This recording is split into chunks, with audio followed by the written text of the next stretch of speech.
Aminado si House Deputy Minority Leader at mamayang Liberal Party List Representative Leila De Lima na sa halip na mapagtuunang mabuti ng pansin ang proseso ng impeachment laban kay Vice President Sara Duterte, nahati pa ang atensyon ng mga miyembro ng House Justice Committee.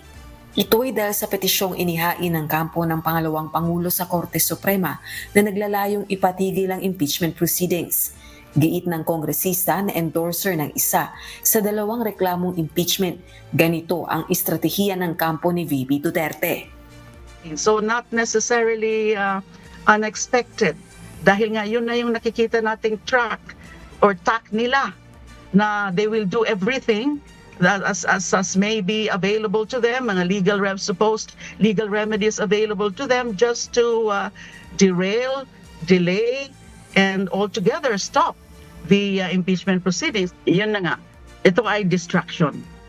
Ito ay parang inano yung aming attention para hindi masyado makafocus dyan sa impeachment proceedings, dyan sa determination of probable cause. Dahil wala namang Temporary Restraining Order o TRO ang Supreme Court, tuloy ang pagdinig ng House panel sa April 14. Inaasahan ang pagpresenta ng mga ebidensya at testigo ng complainant sa hearing.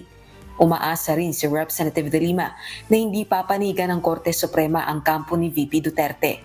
Paninindigan nito, sumusunod ang Kamara sa prosesong nakasaad sa Likang Batas at sa House Rules on Impeachment. Ano akala nila sa Supreme Court? Basta-basta na lang nasusunod?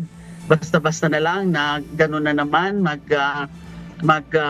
rule na naman in their favors? I'm sure naman this time around they will exercise some level of judicial restraint bago nila pwedeng pakialaman yung ongoing na proseso, formal process before the House Committee on Justice ayon sa konstitusyon tsaka sa rules mismo ng impeachment.